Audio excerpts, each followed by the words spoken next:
Welcome. In this video we're going to talk about grouping.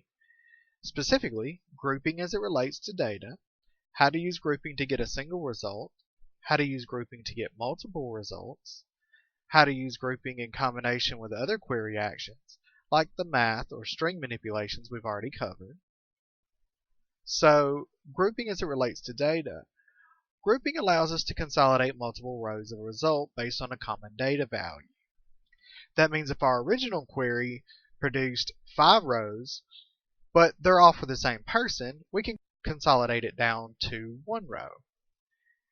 And that allows for the production of a result set that contains only the information that we care about. Well, let's see it in action. We're back in Workbench, and we've already got loaded up a query you've already seen. It's joining the name, product, and purchases tables. And in this case, we're doing it where name ID equals 1. That's the name for James Donovan, so that we can see all of the purchases that he's made. And he's made 3. But what if we only wanted to produce one result set? Maybe we're looking at a result that's going to be fed to a program that's going to insert his name into an email. Well, we don't want to get 3 results back because he only has 1 name. Well, to resolve this, we're going to do group by. And we're going to group by, in this case, first name. When we run this, notice that we only get 1 record. And if all you need is a consolidated report and based on first name, you're fine. But what if we wanted to go a step further? What if we wanted to see what his most recent purchase date was, so that we can include that? Well, normally you do that by ordering. And if you order by DOP, descending, you would think that would give you the most recent date. However, it doesn't.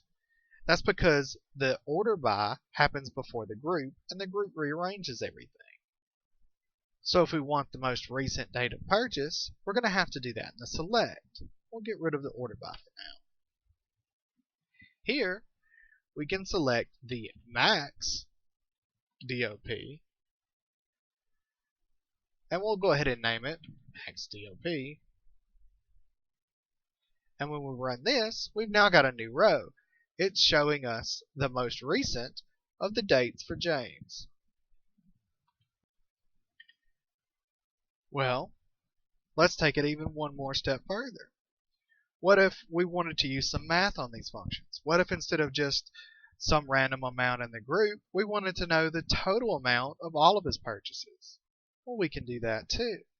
In the select, we just add some amount. Because the group by is in effect, it knows what value set you're looking at, and so it will automatically sum them. And so we know the total is 18.